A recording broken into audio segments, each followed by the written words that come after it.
ஸ்தோத்திரம் ஆண்டவரே. நன்றி கர்த்தாவே. நல்ல அருமை சங்கீதம் 34 முதல் 10 வசனங்களை வாசித்து நான் கர்த்தருடைய நாமத்தை உயர்த்துவோம்.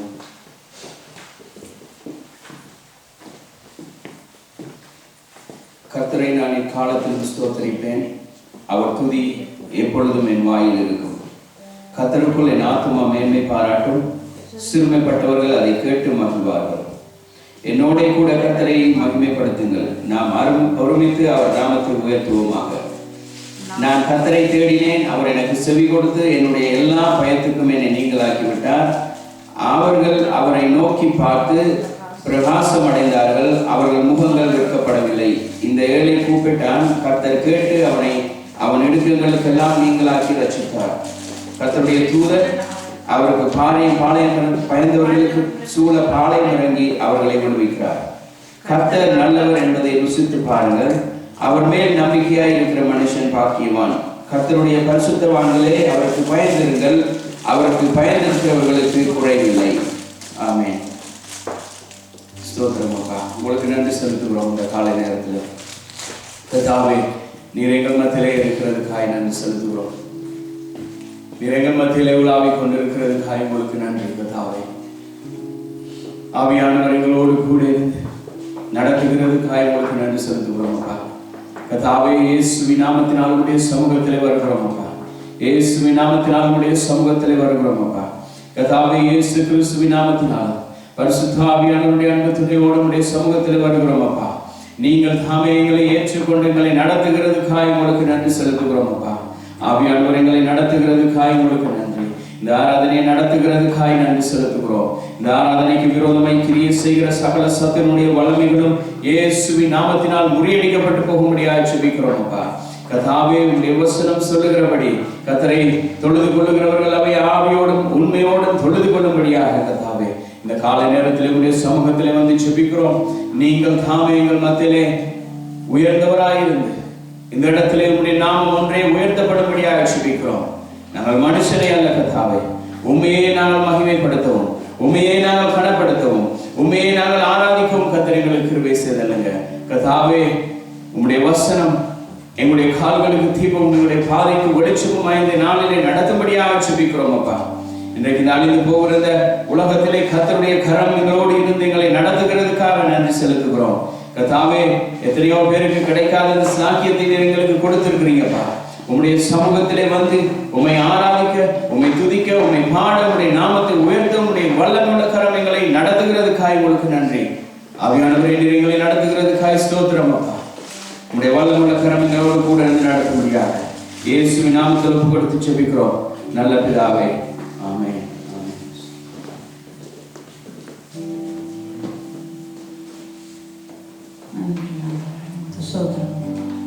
பரிசுத்தரையும் நாங்கள் துதிக்கிறோம்ப்பா. துதிகளின் மத்தியில் வாசம் செய்கிற எங்களுடைய தேவன் நீர் ஆண்டவரே. நீங்கள் ஆண்டவரை துதிக்கு பாத்திரராக இருக்கிறப்பா. அப்பா, உண்மை நாங்கள் நன்றியாக நாங்கள் துதிக்கிறோம் ஆண்டவரே. நீர் நல்லவராய் வல்லவராய் இருந்த ஆண்டவரே, எங்களுக்குள்ளே வாசம் செய்கிற எங்களுடைய தேவனாய் இருக்கிறீங்கப்பா. நாங்கள் உண்மை துதிக்கிறோம் ஆண்டவரே, உண்மை நாங்கள் ஆராதிக்கிறோம் ஆண்டவரே. நீர் ஆண்டவரே எங்களுக்கு முன் நின்றப்பா, எல்லா காரியத்தையும் நடத்துகிற தேவனப்பா. கணக்காலே புகையாதே என்று எங்களை ஆண்டவரை கரம் நெட்டி ஆண்டவரே எங்களை ஆண்டவரை போஷித்த தேவன் நீர் ஆண்டவரே. உமக்கு நன்றி நன்றி நன்றி நன்றி ஆண்டவரே. உம்மை துதிக்கிறோம், உம்மை துதிக்கிறோம். ஹல்லேலூயா ஹல்லேலூயா. நன்றி ஆண்டவரே. நன்றியா துதி பாடு, நம் இயேசுவை நாம் வாழே என்று பாடு. நன்றியா துதி பாடு, நம் இயேசுவை நாம் வாழே என்று பாடு. வல்லவர் நல்லவர் போதுமானவர், வார்த்தையில் உண்மையுள்ளவர். வல்லவர் நல்லவர் போதுமானவர், வார்த்தையில் உண்மையுள்ளவர். நன்றியா துதி பாடு, நம் இயேசுவை நாம் வாழே என்று பாடு. நன்றியா துதி பாடு, நம் இயேசுவை நாம் வாழே என்று பாடு. எரிகோ மதிலும் முன்னே வந்தாலும் இயேசு உந்தன் முன்னே செல்கிறார். எரிகோ மதிலும் முன்னே வந்தாலும் இயேசு உந்தன் முன்னே செல்கிறார். கலங்கிடாதே, திகைப்பிடாதே, துதியினால் எழுந்து விடும். கலங்கிடாதே, திகைப்பிடாதே, துதியினால் எழுந்து விடும். நன்றியால் துதிப்பாடு, நம் இயேசுவை நாம் வாழ என்று பாடு. நன்றியால் துதிப்பாடு, நம் இயேசுவை நாம் வாழ என்று பாடு. செஞ்சடல் நம்மை சூழ்ந்து கொண்டாலும் சிலுவையின் நிழலுண்டு. செஞ்சடல் நம்மை சூழ்ந்து கொண்டாலும் சிலுவையின் நிழலுண்டு. பாடிடுவோம், துதித்திடுவோம், பாதைகள் சிரித்து விடும். பாடிடுவோம்,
ஆலயத்தில் உம்மை துதிக்கிறோம்.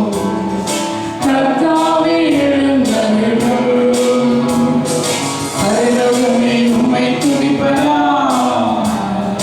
கர்த்தாவே அங்கே வாழ்கிறீர். ஆலயத்தில் உம்மை துதிக்கிறோம். கர்த்தாவே எழுந்தருளும். துதிக்கிறோம் துதிக்கிறோம் துதிக்கிறோம். ஒன்றாக கூடி துதிக்கிறோம். துதிக்கிறோம் துதிக்கிறோம்.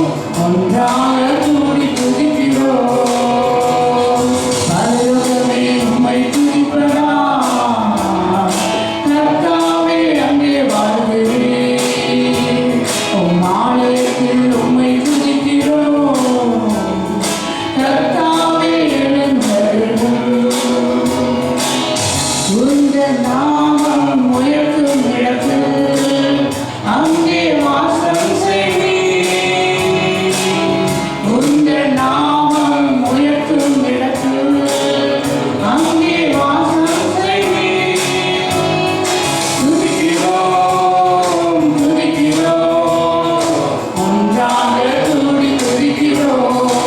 அல்லேலூயா துதிக்கிறோம் துதிக்கிறோம்.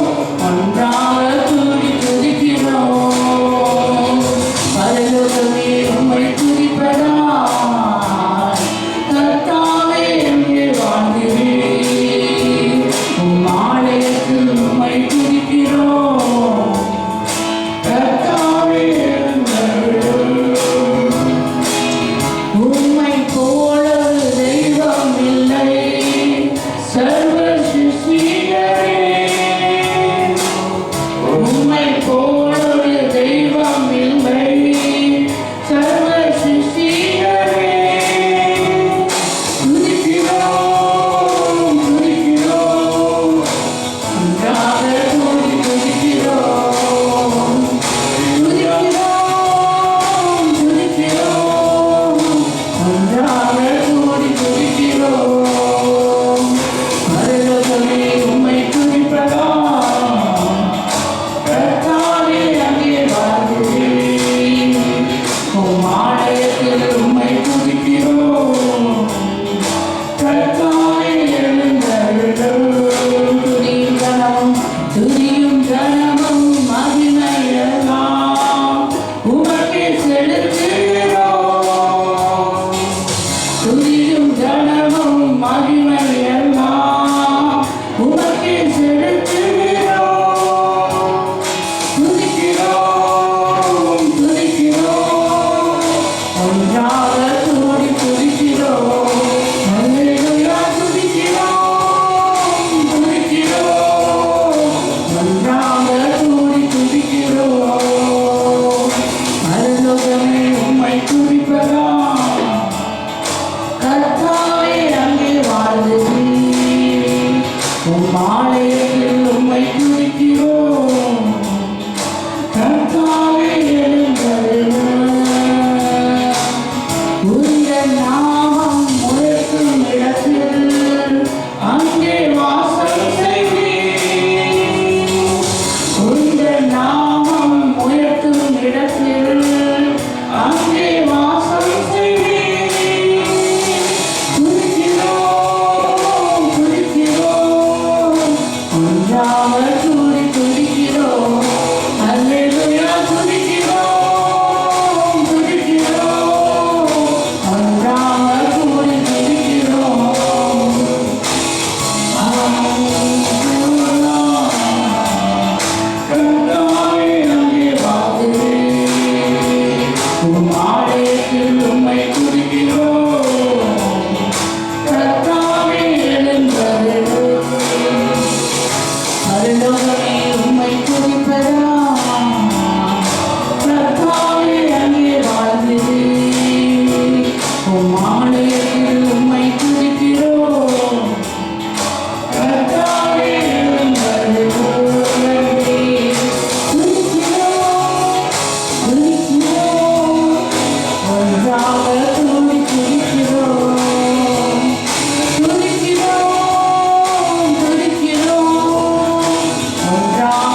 நீர் எங்களை ஆண்டவரை தாங்குகிற தேவனப்பா. எங்களை பிறந்த நாள் முதலாய் ஆண்டவரே எங்களை நடத்துகிற தேவனப்பா. அப்பா தகப்பனிடம் மேலாய் ஆண்டவரே நீர் எங்கள் மேல் ஆண்டவரை தனி பாசம் வைத்தப்பா. எங்களை நடத்துகிற தேவனப்பா. நன்றி அப்பா, நன்றி. பிறந்த நாள் முதலாய் உம் தோளில் சுமந்தீரே, தகப்பனிலும் மேலாய் தனி பாசம் வைத்தீரே. பிறந்த நாள் முதலாய் உம் தோளில் சுமந்தீரே, தகப்பனிலும் மேலாய் தனி பாசம் வைத்தீரே. மிதுவான தென்றல் கொடுங்காற்றாய் மாறி அடித்து வெள்ளையிலும் என்னை கீழே விடவில்லை. மிதுவான தென்றல் கொடுங்காற்றாய் மாறி அடித்து வெள்ளையிலும் என்னை கீழே விடவில்லை. பிறந்த நாள் முதலாம் உம் தோளில் சுமந்தீரே, தகப்பனிலும் மேலாய் தனி பாசம் வைத்தீரே. பிறந்த நாள் முதலாம் தோளில் சுமந்தீரே, தகப்பனிலும் மேலாய்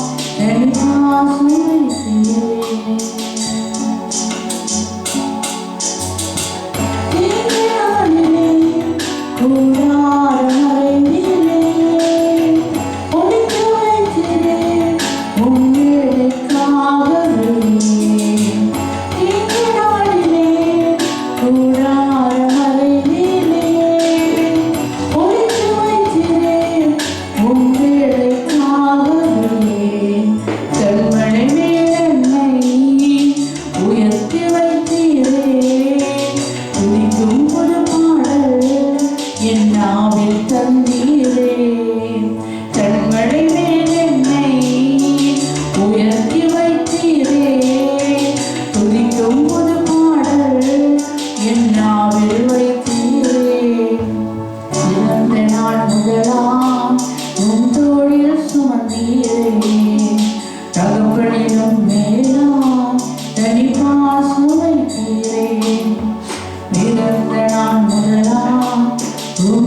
நீர் கண்ணின் மணியை போல நீர் பாதுகாக்கிறதுக்காக உங்களுக்கு நன்றி செலுத்துகிறோம் அப்பா. கர்த்தாவே, கண்ணின் மணி போல நீர் எங்களை பாதுகாக்கிறதுக்காக உங்களுக்கு நன்றி செலுத்துகிறோம். கர்த்தாவே, உம்முடைய கரம் எங்களை தாங்கி நடத்துகிறதுக்காக உங்களுக்கு நன்றி செலுத்துகிறோம். பிதாவே, உம்முடைய கோலும் உம்முடைய தடியும் எங்களை தேற்றுகிறதுக்காக உங்களுக்கு நன்றி. உம்முடைய வசனம் எங்களை தேற்றுகிறதுக்காக உங்களுக்கு நன்றி. நன்றி செலுத்துகிறோம் அப்பா. கர்த்தாவே, இந்த காலை நேரத்தில் உடைய சமூகத்தில் வருகிறோம். நீர் எங்களை நடத்துகிறதுக்காக நன்றி. நீர் எங்களோடு கூட இருந்து இடைப்படுகிறதுக்காக உங்களுக்கு நன்றி அப்பா. உம்முடைய கரம் எங்களை தாங்கி நடத்தட்டும். இயேசுவின் நாமத்தினால் ஒப்புக் கொடுக்கிறோம். தொடர்ந்து நீங்கள் இடைப்படுங்க. கிருபையா இருந்தாலும் இயேசுவின் நாமத்தில் ஒப்புக் கொடுத்து செபிக்கிறோம். ஜீவனுள்ள நல்ல பிதாவே. ஆமென்.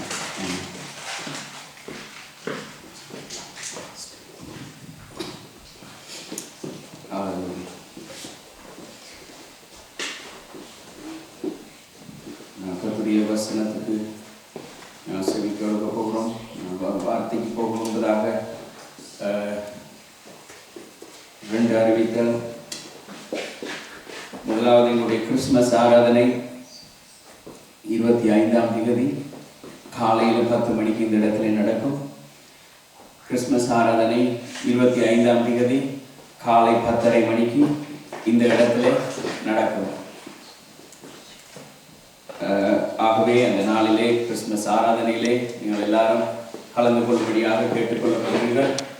அது மாத்திரமல்ல, இந்த வாரம் இன்றைய நாள் அடுத்ததாக கிறிஸ்துமஸ் ஆராதனை, அதற்கு பின்பதாக இன்னும் ஒரு ஆராதனை இந்த இடத்துல நடக்கும். அதன் பின்பதாக நாங்கள் புதிய இடத்துக்கு நாங்கள் செல்ல போகிறோம். புதிய வருஷத்திலே புதிய இடத்திலே கர்த்தருடைய நாமத்தை உயர்த்த கர்த்தர் எங்களுக்கு கிருபை தந்திருக்கிறார். ஆரம்பம் மட்டுமாய் இருந்தாலும் கர்த்தர் அதை முழுவதுமாய் மாற்றி எங்களை ஆசீர்வதித்து அதிகமாய் பெருக வல்லவராய் இருக்கிறார். வசனம் சொல்லுகிறது, மனுஷனை நம்புவதை பார்க்கிறோம் கர்த்தர் மேல் பற்றுதலாய் இருப்பதே நலம். நாங்கள் சுவாசம் உள்ள மனுஷனை நம்புகிறதை விட அவன் இன்றைக்கு இருப்பான், நாளைக்கு போயிடுவான். இன்றைக்கு கை கொடுப்பான், நாளைக்கு கை கொடுக்க மாட்டான். இன்றைக்கு உதவி செய்வான், நாளைக்கு உதவி செய்ய மாட்டான். ஆனாலும் வசனம் சொல்லுகிறது, கர்த்தர் மேல் பற்றுதலாய் இருப்பதே நலம். காரணம், அவர் எங்களை விட்டு விலகுவதும் இல்லை, எங்களை கைவிடுகிறதும் இல்லை. அவர் எங்களுக்கு போதித்து நாங்கள் நடக்க வேண்டிய வழிகளை அவர் காட்டுகிறவராக இருக்கிறார். ஆகவே புதிய இடம், நேரம் என்பதாக உங்களுக்கு அறிவிக்கப்படும். கர்த்தருடைய கிருபையிலே இந்த இடத்திலே 2.5 வருஷமாக கூட இருந்து இந்த ஆராதனைகளை இந்த இடத்துல செய்ய கர்த்தர் கிருபை கொடுத்தார். இந்த இடத்தை, இந்த சபையை, இந்த ஆலயத்தை திறந்து கொடுத்த அந்த ஊழியருக்கும் நாங்கள் நன்றி செலுத்துகிறோம். கர்த்தர் இந்த தேசத்தை எங்களுக்கு சொந்தமாகவும் ஜனங்களை எங்களுக்கு சுதந்திரமாகவும் எங்களுக்கு தரப்போகிறார். இந்த தேசத்தில் இருக்கிற ஜனங்களை தேவனுடைய ராஜ்யத்துக்கு சுதந்திரமாக கர்த்தர் கொண்டு வரப்போகிறார். புதிய வருஷத்திலே அவர் செய்ய நினைத்த எந்த ஒரு காரியமும் தடைபடாது. அவர் செய்ய எதை நினைத்திருக்கிறாரோ அந்த காரியம் தடைபடாதபடி கர்த்தர் அந்த காரியங்களை நிறைவேற்ற வல்லவராய் இருக்கிறார். நாங்கள் எல்லாருமே கர்த்தருடைய வார்த்தைக்கு நேராக நாங்கள் திருப்பிக் கொள்வோம்.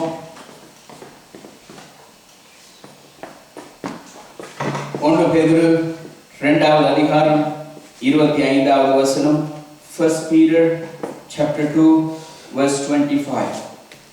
1 Peter chapter 2 verse 25. 1 பேதுரு 2வது அதிகாரம் 25வது வசனம். சிதறுண்ட ஆடுகளைப் போல் இருந்தீர்கள், இப்பொழுதோ உங்கள் ஆத்துமாக்களுக்கு மேய்ப்பரும் கண்காணியுமானவரிடத்தில் திருப்பப்பட்டிருக்கிறீர்கள். தேவனுடைய வசனம் சொல்லுகிறது, சிதறுண்ட ஆடுகளை போல் இருந்தீர்கள், இப்பொழுதோ உங்கள் ஆத்துமாக்களுக்கு மேய்ப்பரும் கண்காணியுமானவரிடத்தில் திருப்பப்பட்டிருக்கிறீர்கள். தேவனுடைய வசனம் சொல்லுகிறது, நாங்கள் எல்லாரும் கர்த்தருடைய சமூகத்திலே, அவருடைய சபையிலே, அவருடைய பண்ணையிலே நாங்கள் ஆடுகளை போல இருக்கிறோம். அதாவது அவர் எங்களுடைய மேய்ப்பன், அவர் எங்களுடைய பரம மேய்ப்பனாய் இருக்கிறார். எங்களை நடத்தும்படியாக இந்த பூமியிலே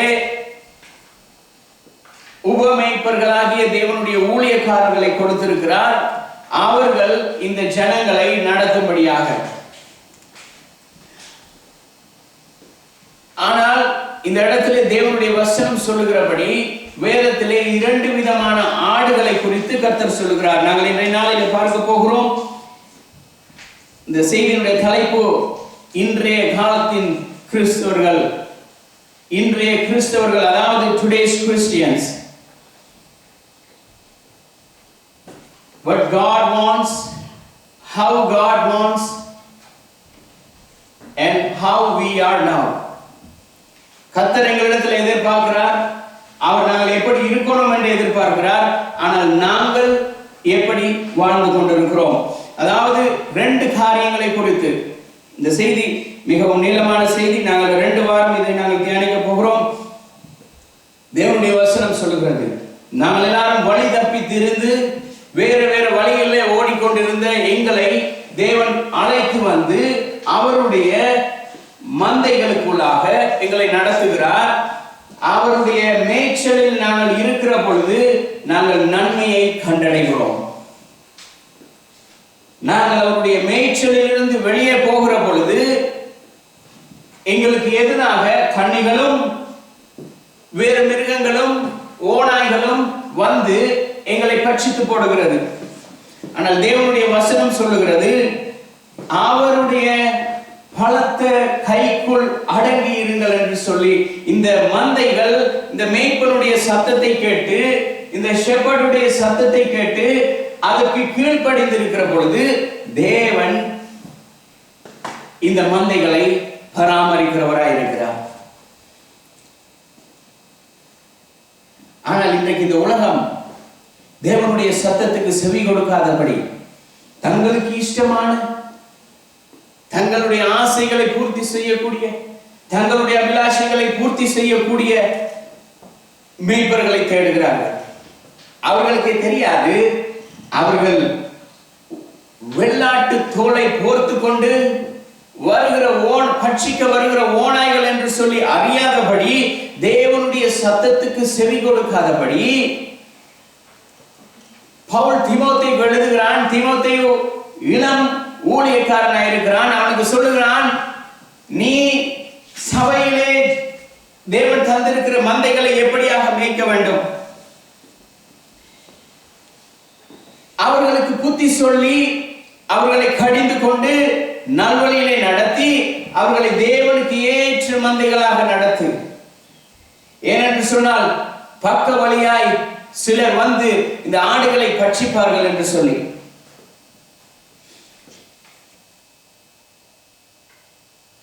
எசேக்கியேல் 36வது அதிகாரம் 37வது வசனம் சொல்லுகிறது. எசேக்கியேல் chapter 36 verse 37. Ezekiel chapter 36 verse 37. எசேக்கியேல் 36வது அதிகாரம் 37வது வசனம் சொல்லுகிறது, கர்த்தராகிய ஆண்டவர் சொல்லுகிறது என்னவென்றால், இஸ்ரவேல் வம்சத்தாருக்காக நான் இதை அனுக்கிரகம் செய்யும்படி அவர்கள் என்னிடத்தில் விண்ணப்பம் பண்ண வேண்டும். மந்தை பெருகுகிறது போல் அவர்களில் மனிதரை பெருக பண்ணுவேன். தேவனுடைய ஜனங்கள் தேவனுடைய சமூகத்தில் இருந்து விண்ணப்பம் பண்ணி ஜெபிக்கிற பொழுது வசனம் சொல்லுகிறது,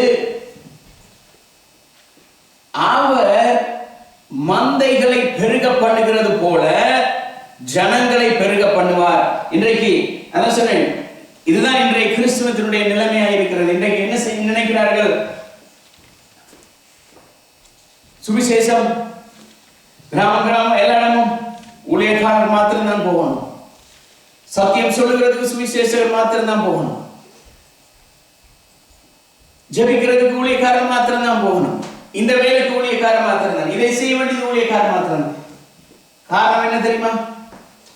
அவர்கள் எல்லாம் நினைக்கிறார்கள், மேய்ப்பர்கள் தான் மந்தையை பெருக்க வேண்டும், மந்தைகளை பெருக்கக்கூடாது. ஆனால் வேதம் தெளிவாக சொல்கிறது, மந்தையினுடைய வேலை அந்த மந்தையை பெருக்குவது, மேய்ப்பனுடைய வேலை அந்த மந்தைகளை பராமரிக்கிறதும் மேய்க்கிறதும், நீர்க்கால்கள் அண்டையிலே பசுக்குள் உள்ள இடத்திலே மேய்க்கிறதும் அவனுடைய வேலையா இருக்கிறது. ஆனால் இன்றைக்கு ஆடுகள் என்ன நினைக்கிறது?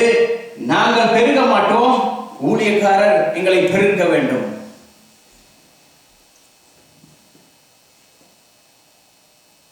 தேவனுடைய வார்த்தைக்கு நாங்கள் செவி கொடுத்து அவருடைய வசனம், இன்றைக்கு அவருடைய சத்தத்தை கேட்பீர்களே ஆகில் கீழ் சொல்லப்படுகிற ஆசீர்வாதங்கள் வரும். அவருடைய சத்தத்துக்கு செவி கொடுத்து அவருடைய வார்த்தைக்கு கீழ்ப்படுகிற பொழுதுதான் ஆசீர்வாதம் வலுமை ஒழிய, அவருடைய வார்த்தைக்கு எதிராக நின்று அவருடைய ஜாதிகளுக்கு, அவருடைய ஜனத்துக்கு, அவருடைய ராஜ்யத்துக்கு எதிராக நிற்கிற பொழுது தேவனுடைய ஆசீர்வாதம் வராது. Hebrew chapter 13 verse 17. எபிரேயர் 13வது அதிகாரம் 17வது வசனம். எபிரேயர் அழகாக சொல்லுகிறார், அழகான வசனம். எப்படியாக இந்த மந்தைகள் தேவன் சபைக்கு கொடுத்திருக்கிற இந்த மந்தைகள் எப்படியாக அந்த மேய்ப்பனுக்கு கீழ்ப்படிந்து அந்த மேய்ப்பனுடைய சத்தத்துக்கு செவி கொடுத்து நடக்கிறதோ, அந்த மந்தைகள் ஆசீர்வாதத்தை நோக்கி ஓடுகிறது. உங்களை நடத்துகிறவர்கள் உங்கள் ஆத்துமாக்களுக்கு உத்தரவாதம் பண்ணுகிறவர்களாய் ஒளித்திருக்கிறவர்களானபடியால் அவர்கள் துக்கத்தோடு அல்ல சந்தோஷத்தோடு அதை செய்யும்படிக்கு அவர்களுக்கு கீழ்ப்படிந்து அடங்குங்கள். அவர்கள் துக்கத்தோடு அப்படி செய்தால் அது உங்களுக்கு பிரயோஜனமாய் இருக்க மாட்டாதே.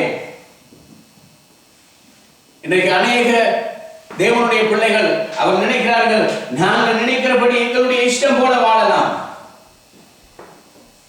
ஏனென்றால் இன்றைக்கு தேசமும் ராஜ்யமும் உலகமும் இந்த தேவனுடைய வார்த்தைக்கு எதிராக செயல்படுகிறது, தேவனுடைய வார்த்தையை இல்லாமலாக்க பார்க்கிறது. இன்றைக்கு தேவனுடைய பிள்ளைகளும் அதற்கு இசைவாய் போய் அதற்கு ஒத்து போகக்கூடிய ஒரு சூழ்நிலையில இயேசு சொன்னார், மறுபடியும் மனுஷகுமாரன் மறுபடியும் இந்த பூமிக்கு வரும் பொழுது விசுவாசத்தை காண்பாரோ, அவர் காண்பாரோ என்கிற ஒரு காரியத்தை, ஆச்சரிய காரியத்தை சொல்லிவிட்டு போயிருக்கிறார். காரணம் என்ன? இன்றைக்கு மனுஷன் தேவனை விட்டு விலகி வழி விலகி போய்கொண்டே இருக்கிறான். தங்களுக்கு இஷ்டமான, தங்களுக்கு விருப்பமான இழிவான ஆதாயங்களுக்காக தேவனுடைய வார்த்தையை தங்களுக்கு சாதகமாக ஏற்றுக்கொள்கிறவர்களாக. ஆனால் இந்த இடத்துல இந்த வசனம் சொல்லுகிறது, உங்களை நடத்துகிறவர்களுக்கு, உங்கள் ஆத்துமாக்களுக்கு உத்தரவாதம் பண்ணுகிறவர்கள், தேவனிடத்திலே உங்களுடைய ஆத்துமாக்களுக்கு உத்தரவாதம் பண்ண வேண்டியவர்கள் அவருடைய மேய்ப்பர்களாக இருக்கிறார்கள். ஆடுகள் கணக்கு கொடுக்க வேண்டியதில்லை. ஆடுகள் எங்கே இருக்கிறதோ, எத்தனை ஆடுகள் இருக்கிறதோ அத்தனை ஆடுகளுக்கு அந்த மேய்ப்பன் கணக்கு கொடுக்க வேண்டியவனாக இருக்கிறான். அதை பராமரிக்க வேண்டியதும் அவருடைய கடமையாக இருக்கிறது. ஆனால் இது எல்லாவற்றையும் விட மேலாக அவர் சொல்கிறார், சந்தோஷத்தோடே செய்யும்படிக்கு அவர்களுக்கு கீழ்ப்படிந்திருங்கள், அடங்குங்கள். அவர்கள் துக்கத்தோடே அப்படி செய்தால் அது உங்களுக்கு பிரயோஜனமாய் இருக்க மாட்டாதே. உங்களுக்காக ஊழியக்காரர்கள், இன்றைக்கு தேசத்திலே கர்த்தர் கொடுத்திருக்கிற மேய்ப்பர்கள், ஊழியக்காரர்கள், அவர்கள் சந்தோஷத்தோடு உங்களுக்காக ஜெபித்து உங்களுக்காக ஊழியம் செய்கிற பொழுது அது உங்களுக்கு ஆசீர்வாதமாய் இருக்கும். அவர்கள் துக்கத்தோட அவர்கள் மனவேதனை அடைவார்களாக இருந்தால் அது உங்களுக்கு பிரயோஜனமாய் இருக்க மாட்டாதே என்று சொல்லுகிறது. நாமெல்லாம் நினைக்கிறோம் எல்லா மனுஷர்களையும் வேதனைப்படுத்தலாம், குறை கூறி திரியலாம், குறை சொல்லலாம் என்று சொல்லி. ஆனால் வேதம் சொல்லுகிறது, நாங்கள் அப்படி செய்கிறதுனால் அவர்கள் துக்கத்தோட அவர்கள் அந்த ஊழியத்தை செய்கிற பொழுது உங்களுக்கு அது ஆசீர்வாதமாய் இருக்க மாட்டாது. இது சாபம் அல்ல. அவர் சொல்றார், இது பிரயோஜனமாய் இருக்காது, அதுல எந்த ஒரு பலனும் இருக்காது. நீங்கள் இப்படி செய்கிறது நிமித்தமாய் அந்த பலனை அனுபவிக்க மாட்டீர்கள். அதை தேவன் சொல்லுகிறார். இன்றைக்கு தேவனுடைய ஜனங்கள் என்று சொல்லி கொண்டிருக்கிறதான தேவனுடைய பிள்ளைகள், தேவனுடைய நாங்கள் எல்லாரும் தேவனுடைய பிள்ளைகள், தேவனுடைய சந்ததி, children of God. We all are members in the church. கிறிஸ்துவினுடைய சபையிலே அங்கத்தவர்களாக இருக்கிறோம் என்று சொல்லிக் கொண்டிருக்கிறவர்கள் எப்படி இருக்கிறார்கள்? They are rebellions. அவர்கள் முரட்டாட்டம் உள்ளவர்களாக இருக்கிறார்கள். இப்படிப்பட்டவர்களுடைய நினைப்பு என்னென்று சொன்னால், நாங்கள் சபையிலே முக்கியமான பதவியில் இருக்க வேண்டும், முக்கியமான இடத்திலே இருக்க வேண்டும், எங்களுடைய பெயர் சபையிலே விளங்க வேண்டும். இதைத்தான் இன்றைய கிறிஸ்தவத்திலே இருக்கிற தேவனுடைய பிள்ளைகள் விரும்புகிறார்கள். எங்களை ஊழியக்காரர் பெருமைப்படுத்த வேண்டும், எங்களுடைய பெயரை புகழ வேண்டும், எங்களுடைய பெயரை அவர் சொல்ல வேண்டும், எங்களை எல்லாவற்றுக்குமாய் முன்மாதிரியாக காட்ட வேண்டும்.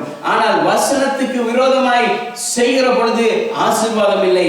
தேவனுடைய ஊழியக்காரர் தேவனுடைய வார்த்தையை விட வேற எதுவுமே சொல்ல முடியாது. ஆனால் இன்றைக்கு என்ன நினைக்கிறார்கள்? தேவனுடைய ராஜ்யத்திலே இயேசு கிறிஸ்து இருந்த காலத்திலே சீஷர்கள் நினைச்சு கொண்டார்கள், இயேசு கிறிஸ்து இந்த உலகத்திலிருந்து போனதுக்கு பிறகு யார் தலைவன்? அவர்களுக்குள்ளே ஒரு போட்டி, நீயா நானா, யார் தலைவனா இருக்க போறது, நீ தலைவனா நான் தலைவனா, இதுதான் அவர்கள் போட்டி போட்டுக் கொண்டிருந்தார்கள். ஆனால் தேவன் சொன்ன அந்த கட்டளையை அவர்கள் அவ்வப்போது மறந்து விடுவார்கள். தேவனுடைய வசனம் சொல்கிறது, தேவனுடைய வார்த்தைக்கு அடங்கி தேவனுடைய ஊழியத்துக்கு தேவனுடைய சபைக்கு கீழ்ப்படிந்திருக்கிற பொழுது தேவனுடைய ஆசீர்வாதம் வருகிறது. ஆனால் சபையில இப்படிப்பட்டவர்கள் இருந்து என்ன செய்கிறார்கள்? தேவனுடைய ஜனங்களை திசை திருப்புகிறார்கள், அவர்கள் மாற்றுகிறார்கள், பிழையான காரியங்களை உபதேசங்களை சொல்லி ஜனங்களை வஞ்சிக்கிறார்கள். இன்றைக்கு தேவனுடைய சபையில, கர்த்தருடைய சபையில, இந்த பூமியிலே கர்த்தர் கொடுத்திருக்கிற சபைகளிலே, எல்லா சபைகளிலே இன்றைக்கு பிரச்சனை இதுதான்.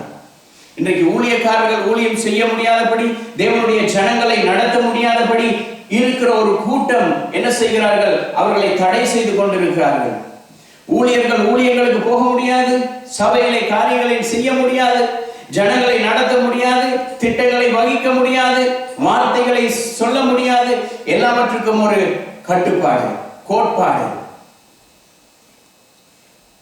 இப்படிப்பட்டவர்கள் தலைமைத்துவத்தை விரும்புகிறார்கள். அதைத்தான் அன்றைக்கும் விரும்பினார்கள். சிஷ்யர்கள் அதைத்தான் சொன்னார்கள், நான் தலைவனா நீ தலைவனா, இயேசு கிறிஸ்துவுக்கு பிறகு யார் இந்த ஊழியத்தை செய்ய போகிறது, நானா நீயா? Deacons, leaders, members, committee members, இப்படியாக பெயர்களை போட்டுக்கொண்டு தங்களுடைய பெயர்களை சபையிலே பலிபீடத்திலிருந்து அடிக்கடி சொல்ல வேண்டும், பாராட்டப்பட வேண்டும், எங்களுடைய பெயர் இந்த பூமியிலே விளங்க வேண்டும். They are blocking the entrance to the church, so no one could come to the church. No any sheep can enter into the church.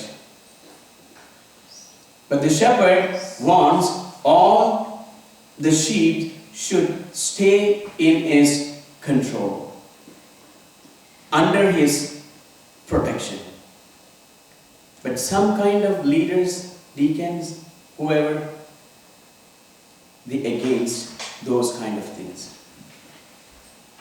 But God says in Hebrew chapter 13 verse 17,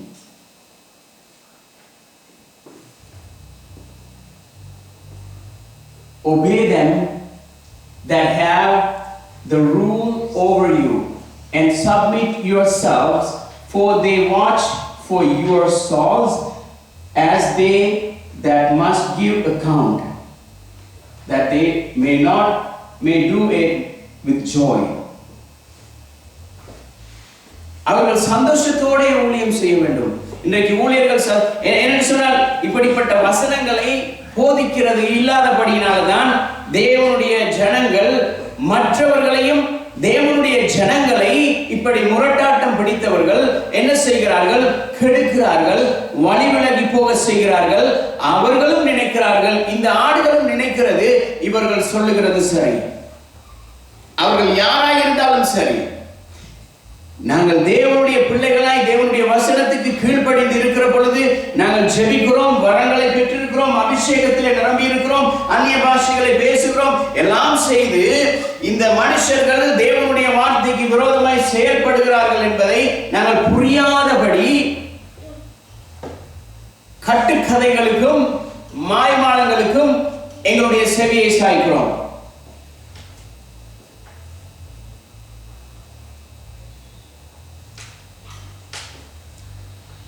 ஆனால் தேவனுடைய பிள்ளைகள் தேவனுடைய வார்த்தையினுடைய அடித்தளத்திலே நாங்கள் வேலை செய்கிற பொழுது, அவருடைய வார்த்தையிலே கட்டுப்பட்டு அவருக்கு அடங்கி இருக்கிற பொழுது கர்த்தர் எங்களை உயர்த்த வல்லவராக இருக்கிறார்.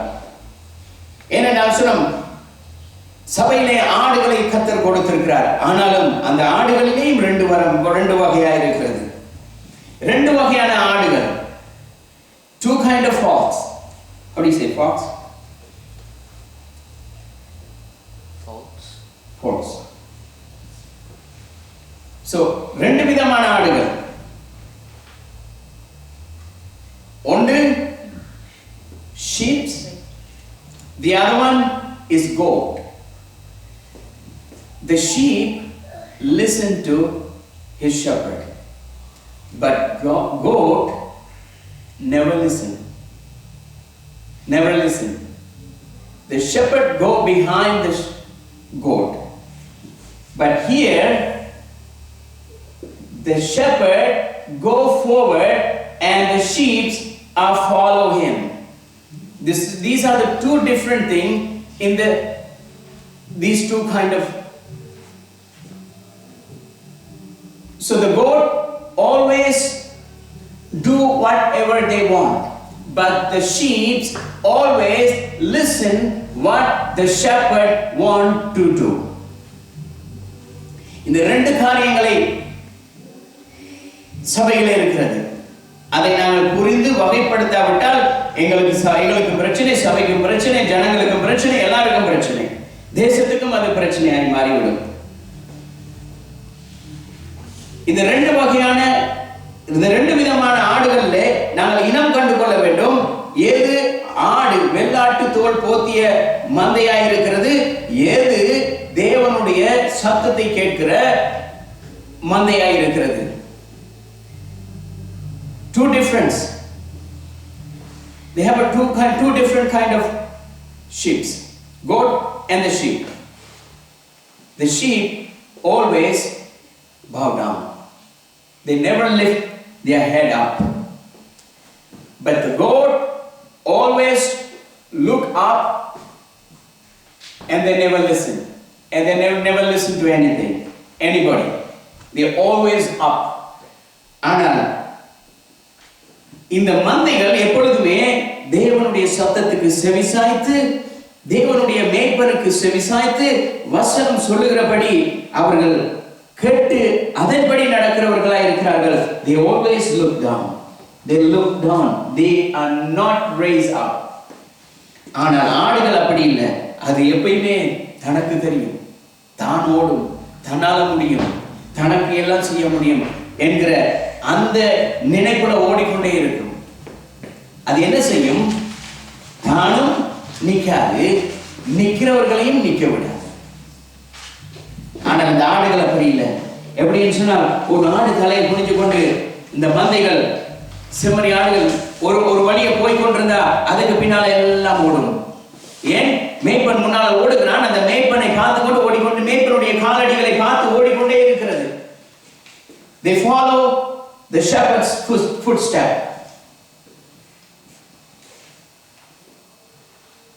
இது தலை நிமிராது, இது அடங்காது. மேய்ப்பனுடைய சத்தத்துக்கு செவி கொடுக்கும், இது மேய்ப்பனுடைய சத்தத்துக்கு செவி கொடுக்க அடங்காமல் இருக்கும். இது அமர்ந்த தண்ணீர் அண்டையிலே.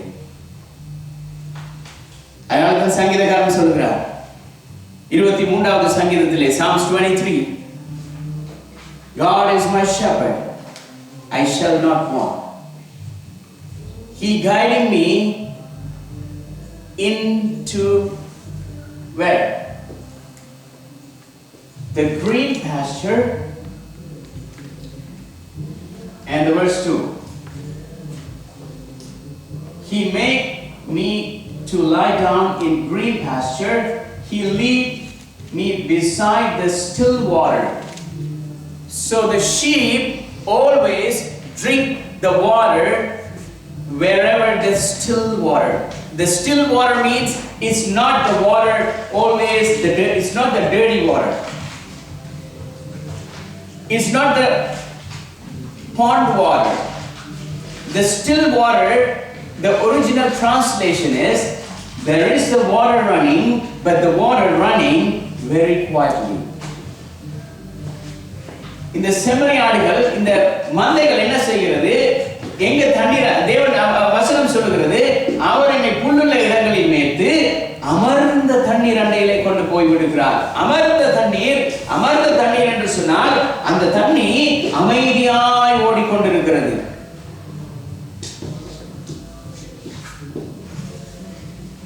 In the wilderness, in Judean desert, there is no any oasis. You know oasis?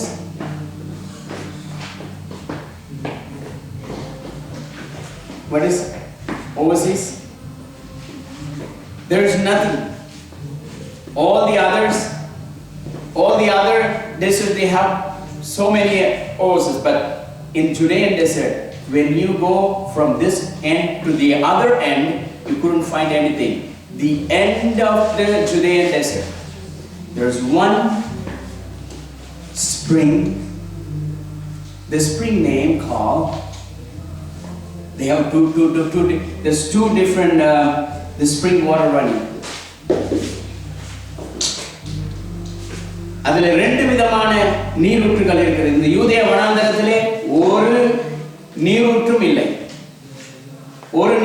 இல்லை. ஆனால் இந்த யூதேய வனாந்தரத்தை கடந்து அப்புறம் அக்கரையிலே போய் நிற்கிற பொழுது ஒரு நீரூற்று இருக்கிறது. அது ரெண்டு நீரூற்றாக ஓடுகிறது. ஒன்று ஆட்டுக்குட்டியின் நீரூற்று, இன்னொன்று சூலமித்தாலின் நீரூற்று. ரெண்டு நீரூற்று இருக்கிறது. இதைத்தான் உன்னத பாட்டிலே சாலமோன் பாடும்போது இது என் நேசர் என்னை கொண்டு போய் விடுகிறார், தண்ணீர் அண்டையிலே கொண்டு போய் விடுகிறார். இங்கே சங்கீதக்காரன் சொல்கிறார், கர்த்தர் என் மேய்ப்பராய் இருக்கிறார், நான் தாழ்ச்சி அடையேன். அவர் என்னை புல்லுள்ள இடங்களுக்கும் அமர்ந்த தண்ணீர் அண்டையிலே கொண்டு போய் விடுகிறார். இந்த ஆடுகள், இந்த மந்தைகள், அதனாலதான் நாங்கள் என்ன திரும்ப செய்யணும், சில நேரம் நாங்கள் யாரையும், இங்க அப்படி இல்லை, இலங்கை இந்திய தேசங்கள் இருக்கும் பொழுது சில நேரம் யாரையும் பேசுற நேரம் சொல்லுவாங்க, அப்படி ஒண்ணும் தெரியாது மந்தை. ஏனென்று சொன்னால் இந்த மந்தைக்கு ஒன்றுமே தெரியாது. மேய்ப்பன் தன்னை வழி நடத்தினாலே ஒழிய மந்தைக்கு ஒன்றுமே தெரியாது. மந்தையின் சொல்லை கேட்டு நடக்கிறது தான் இந்த மந்தைகள். ஆனால் இந்த மேய்ப்பனுடைய சொல்லை கேட்காதபடி தன்னிஷ்டம் போல ஓடுகிறது தான் வெள்ளாடு. இந்த வெள்ளாடுகளுக்கு இன்னொரு குணாதிசயம் இருக்கிறது. அது எங்கேயும் தண்ணி குடிக்கும், எங்கேயும் மேயும், எங்கேயும் புல்லு சாப்பிடும், எங்கேயும் வைக்கோலும் சாப்பிடும், எதுவும் சாப்பிடும். ஆனா இந்த மந்தைகள் அப்படி அல்ல. மேய்ப்பன் எங்க தனக்கு வழி காட்டுகிறானோ, தண்ணி நீரூற்றுக்கு, தண்ணி சத்தமா ஓடிக்கொண்டிருந்தா அந்த இடத்துல தண்ணி குடிக்காது, பயம். பெரிய சத்தம், இறைச்சலை போல சத்தம் இருந்தால் அந்த இடத்துல தண்ணி குடிக்காது. சபையில இறைச்சல் இருக்குமா இருந்தால் உண்மையா இருக்கிற ஆடுகளுக்கு அந்த இடத்துல நிக்க முடியாது. ஆனா இந்த வெள்ளாடு அப்படி இல்லை. எங்க குழப்பம் இருக்கிறதோ அங்க இருக்கும், எங்க பிரச்சனை இருக்கிறதோ அங்க இருக்கும். ஏன் முட்ட வேண்டும்? 23வது சங்கீதத்தில் சொல்கிறார், அவர் என்னை அமர்ந்த தண்ணீர் அண்டையிலே கொண்டு போய் விடுகிறார். இதுதான் இந்த மந்தைகளுடைய சூழ்நிலை. ஆனால் இந்த வெள்ளாட்டுடைய சூழ்நிலை என்ன தெரியுமா? எசேக்கியேல் 34வது அதிகாரம் 17வது வசனத்திலே இருந்து 22வது வசனம் வரைக்கும். Ezekiel chapter 34 verse 17 to 22.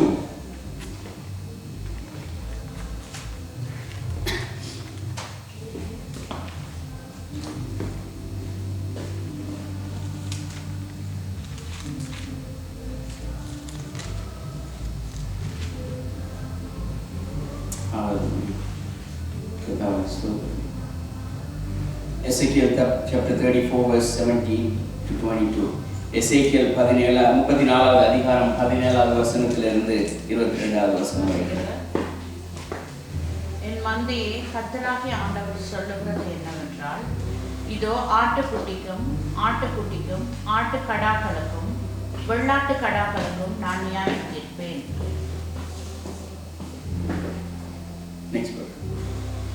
நீங்கள் நல்ல மேய்ச்சலை மேய்த்து உங்கள் மேய்ச்சல்களை மீதியானதை உங்கள் கால்களால் மிதிக்கலாமா?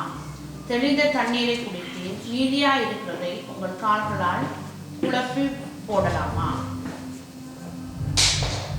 என் ஆடுகள் உங்கள் கால்களால் மிதிக்கப்பட்டதை மேயவும் உங்கள் கால்களால் குழப்பப்பட்டதை குடிக்கவும் வேண்டுமோ?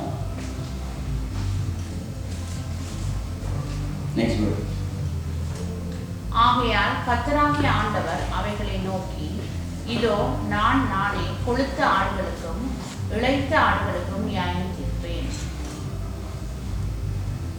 நீங்கள் பலவீனமாய் இருக்கிறவர்களை எல்லாம் புறம்பாக்கி சிதற பண்ணும்படி அவைகளை பக்கத்தினாலும் முன்னந்தொடைகளினாலும் தள்ளி உங்கள் கொம்புகளை கொண்டு முட்டுகிறபடியினாலே நான் என் ஆடுகளை இனி சூறையாகாதபடிக்கு ரட்சித்து ஆடுகளுக்கும் நியாயம் தீர்ப்பேன். ஆமென். இந்த இடத்துல எசேக்கியேல் ஆண்டவர் சொல்லுகிறார், என் மந்தையை கர்த்தராகிய ஆண்டவர் சொல்லுகிறது என்னவென்று சொன்னார், இதோ தேவன் சபையிலே ஆட்டுக்கும் இடையிலே தேவன் வித்தியாசத்தை ஏற்படுத்துகிறார். ஆட்டு கடாக்களுக்கும் வெள்ளாட்டு கடாக்களுக்கும் நாம் நியாயம் தீர்ப்பேன். நீங்கள் நல்ல மேய்ச்சலை மேய்ந்து உங்கள் மேய்ச்சல்களில் மீதியானதை என்ன செய்கிறது? இந்த வெள்ளாட்டுகளும் இந்த ஆட்டு கடாக்களும் என்ன செய்கிறது? தேவனுடைய சபையில இருந்து கொண்டு தேவனுடைய வார்த்தையிலிருந்து தேவனுடைய வசனத்திலே தேவன் தருகிற மன்னாவை சாப்பிட்டு அது என்ன தெரியுமா செய்கிறதாம்?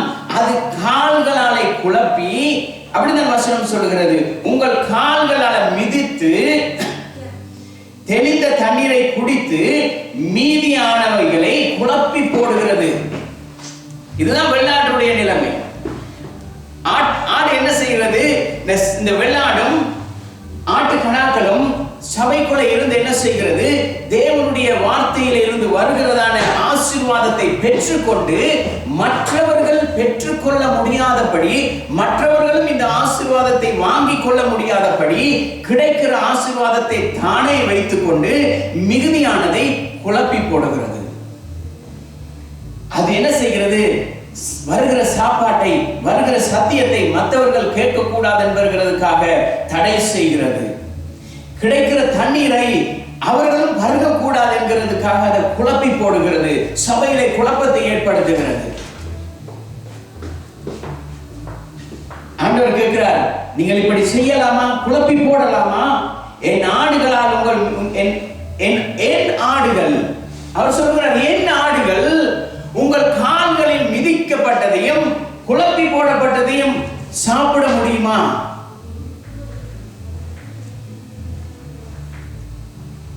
அவர் சொல்றார், நான் பொறுத்து கொண்டே இருக்க மாட்டேன், நான் நியாயம் தீர்ப்பேன், அந்த ஆடுகளுக்கு நியாயம் தீர்ப்பேன் என்று சொல்கிறார். அது மாத்திரமல்ல, அது என்ன தெரியுமா செய்கிறது? இருக்கிற மந்தைகளை அது தன் நல்ல மேய்ச்சலை காண முடியாதபடி தன்னுடைய கொம்புகளால் முட்டுகிறது, முன்னம் தொடைகளாலே அது முட்டுகிறது. verse 22, can you read verse 22 21 in English? Because you shove the flank and shoulder butting all the weak sheep with your horns until you have driven them away. அது அதனுடைய ஷோல்டராலும் அதனுடைய கொம்புகளாலும் என்ன தெரியுமா செய்கிறது? இந்த வெள்ளாட்டுக்கு இருக்கிற பிரச்சனை தான், இந்த கொம்பு முளைச்சு. ஆட்டுக்கு கொம்பு முளைச்சு, மனுஷனுக்கும் கொம்பு முளைச்சு. கொம்பு முளைச்சா அவனுக்கு தனக்கு தான் இல்லது. இப்ப இந்த ஆடுகள் என்ன செய்கிறது? தன்னுடைய கொம்புகளாலே மற்ற மந்தைகளை முட்டுகிறது. அதே போல தன்னுடைய முன்ன கால்களாலே என்ன செய்கிறது? இடிக்குது. ஜனங்கள் வரக்கூடாது, இவர் சபைக்கு வரக்கூடாது, அவர் சபைக்கு வரக்கூடாது, இப்படி இருக்கக்கூடாது, இவர்கள் இப்படி இருந்தால் இப்படியே இருக்கட்டும், அவர்கள் அப்படியே இருந்தால் அப்படியே இருக்கட்டும், தங்களுக்கு மட்டும் ஆசீர்வாதம். ஆனால் கிடைக்கிற ஆசீர்வாதத்தை தங்கள் மாத்திரம் பெற்றுக்கொள்ளணும், மற்றவர்கள் பெற்றுக்கொள்ளக் கூடாதபடிக்கு மிகுதி எல்லாவற்றையும் குழப்பி போடுகிறது. ஆனால் பிரச்சனை என்னன்னு சொன்னா, இதை கூட புரிந்து கொள்ள முடியாதபடி இந்த மந்தைகள் அந்த வெள்ளாடுடைய சத்தத்துக்கு செவி கொடுத்து மாறி போகிறது. ஆனால் மேய்ப்பனுடைய சத்தத்துக்கு செவி கொடுக்கிற மந்தைகளோ மேய்ச்சலை கண்டடைகிறது. இந்த வெள்ளாடுகளின் சத்தத்துக்கு செவி கொடுத்து அதனுடைய முட்டுதல்களுக்கும் இடையூறுக்கும் பயந்து நிற்கிற இந்த மந்தைகள் என்ன செய்கிறது? போய் ஓநாய்களுடைய கைகளிலே விழுகிறது. அவனவன் வந்து என்ன செய்கிறான்? அந்த ஓநாய்களை போல பட்சிக்கிறதுக்கு காத்திருக்கிறான், அந்த இடத்திலே போய் விழுகிறது. இயேசு சொன்னார், நாளே நல்ல மேய்ப்பன், நல்ல மேய்ப்பன் தன் ஆடுகளுக்காக தன்னுடைய ஜீவனையே கொடுக்கிறான்.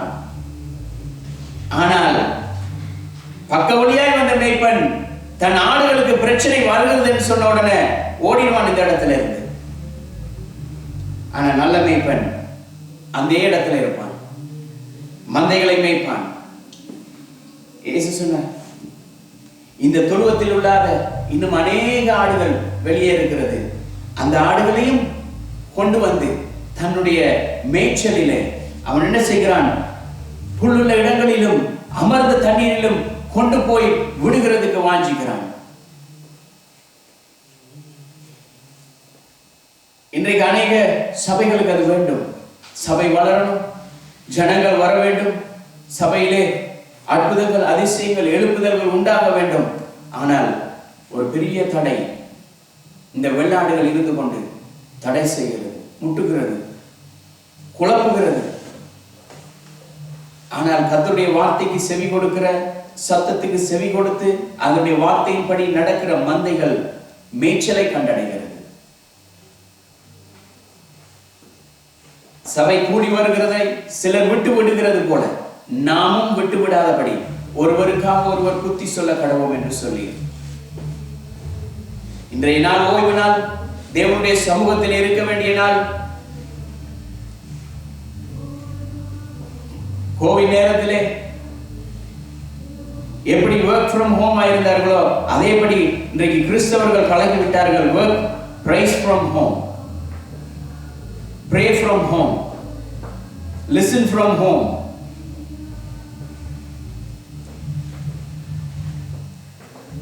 வேதம் தெளிவாக சொல்லுகிறது, சபை கூடி வருகிறதை சிலர் விட்டு விடுகிறது போல நாமும் விட்டு விடாதபடி ஒருவருக்கொருவர் புத்தி சொல்ல கடவுள். தேவனுடைய சமூகத்திலே, அவருடைய ராஜ்யத்திலே, அவருடைய சபையிலே நாங்கள் கூடி அவரை ஆராதிக்க வருகிற பொழுது அங்கே கிடைக்கிற அந்த மன்னாவினாலும் அந்த தண்ணீரினாலும் எங்களை திருப்தியாக்கி கொண்டு எங்களுடைய வாழ்க்கையை முன்னோக்கி செல்லுகிறதுக்கு அந்த மேய்ப்பனுடைய, எங்களுடைய பிரதான மேய்ப்பனுடைய அடிச்சுவடுகளை பின்பற்றுகிறவர்களாக இருக்க வேண்டும். ஆனால் இன்றைக்கு நாங்கள் அதை செய்ய மறுக்கிறார்கள். காரணம் என்ன தெரியுமா? அநேக விதமான பக்க வழியாய் வந்த அநேக சத்தியங்கள், குழப்பங்கள், ஆசீர்வாதங்கள் அவர்களுக்கு இருக்கிறது. இது எல்லாத்துக்கும் காரணம் என்ன தெரியுமா? இந்த ஆடுகள் என்ன தெரியுமா செய்கிறது? எல்லா இடமும் போய் மேய்கிறது. எல்லா இடமும் மேய்ந்துட்டு வந்து என்ன செய்கிறது? சபைக்குள்ளேயும் மேய்கிறது. அது சபைக்கு வந்து, ஏனென்றால் அது அந்த இடத்துல போய் மேய்ந்த ஆடு என்ன செய்கிறது? சபைக்குள்ள வந்து தான் திருப்தியா இருந்தபடினால் வருகிற ஆசீர்வாதத்தை மற்றவர்களும் சாப்பிட விடாதபடி குழப்புகிறது. ஆனால் கர்த்தர் சொல்லுகிறார், நான் என் ஆடுகளை இனி சூறையாகாதபடிக்கு ரட்சித்து ஆடுகளுக்கும் மாடுகளுக்கும் நியாயம் தருவேன். ஆடுகளையும் வேற வேற ஜாதி ஆடுகள் இருக்கிறது. வெள்ளாடு,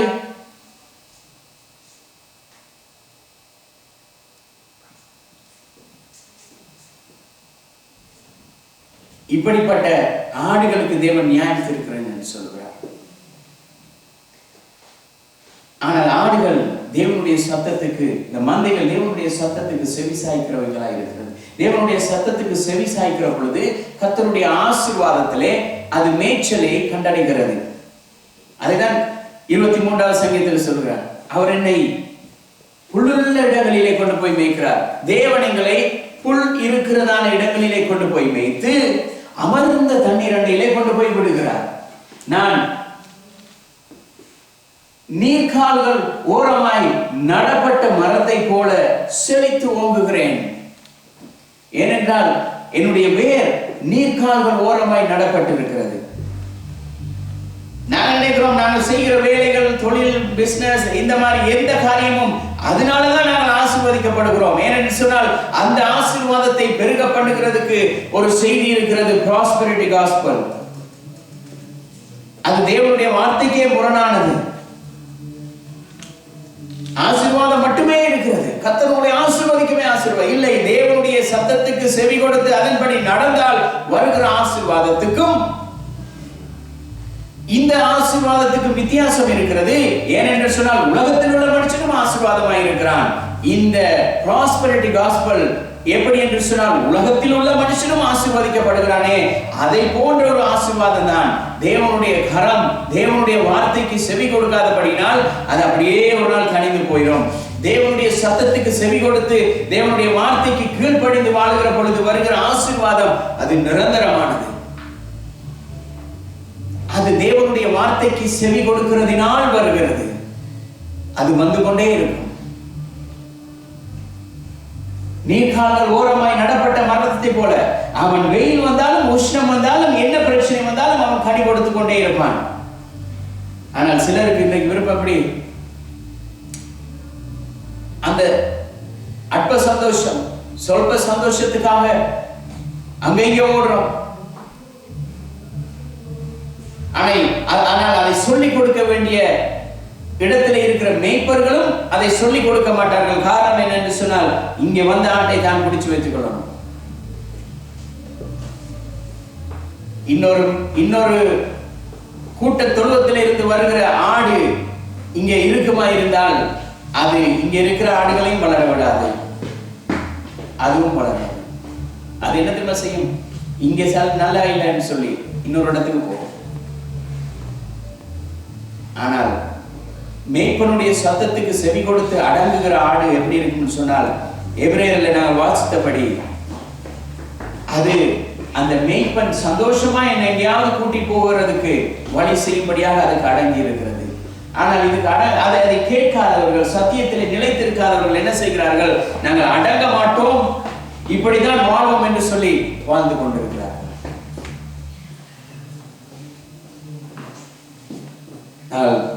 அடுத்த பகுதியை நாங்கள் அடுத்த வாரம் நாங்கள் பார்க்க போகிறோம். ஏனால் இயேசு கிறிஸ்து சொன்னார், தேவனுடைய வசனம் சொல்லுகிறது, இந்த சுவிசேஷத்தை சொல்லுகிறது, சத்தியத்தை அறிவிக்கிறது, எங்கள் எல்லார் மேலும் விழுந்த கடமையாக இருக்கிறது. ஆனால் அதை இவர் தான் செய்யணும், அவர் தான் செய்யணும்.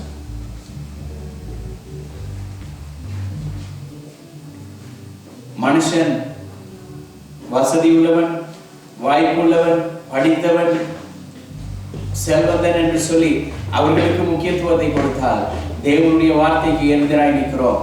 தேவனுடைய வார்த்தைக்கு நாங்கள் சார்ந்து நிற்கிற பொழுது அவர்கள் யாராய் இருந்தாலும் பிரச்சனை இல்லை. தேவனுடைய வார்த்தைக்கு விரோதமாக இருப்பார்களா இருந்தால் தேவன் பார்த்துக் கொள்வார். ஆனால் தேவனுடைய வார்த்தைக்கு கீழ்ப்படிந்து அவருடைய சத்தத்துக்கு செவி கொடுக்கிற ஜனங்களை கர்த்தர் ஆசீர்வதிப்பார். எல்லாருமே அவருடைய சமூகத்திலே அவரை நாங்கள் ஆராதித்து அவரை துதிக்க வந்திருக்கிறோம். அவர் எங்களை அழைத்திருக்கிறார். அழைத்தவர் உண்மை உள்ளவர். அழைத்தவர் உண்மை உள்ளவர்.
பகல் நேரத்தினுடைய சமூகத்தில் வந்து ஜெபிக்கிறோம் அப்பா. நீர் எங்கள் மத்தியிலே உலாவுகிற தெய்வம் அப்பா.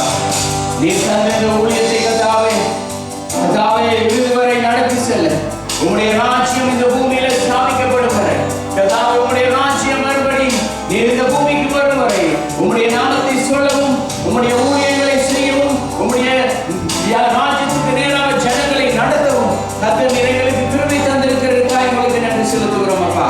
ஊழிய பாதையிலே வருகிற எல்லா பிரச்சனைகள் சோர்வுகளை கண்டும் கர்த்தாவே நாங்கள் மனமுடைந்து போகாதபடி மனமடைந்து போகாதபடி உம்முடைய அடிச்சுவடுகளை நோக்கி ஓட கர்த்தர் எங்களுக்கு கிருபை செய்கிறதுக்காக உங்களுக்கு நன்றி செலுத்துகிறோம். தொடர்ந்து கர்த்தாவே உம்முடைய கிருபைகளை சூழ்ந்து கொள்கிறதுக்காக உங்களுக்கு நன்றி.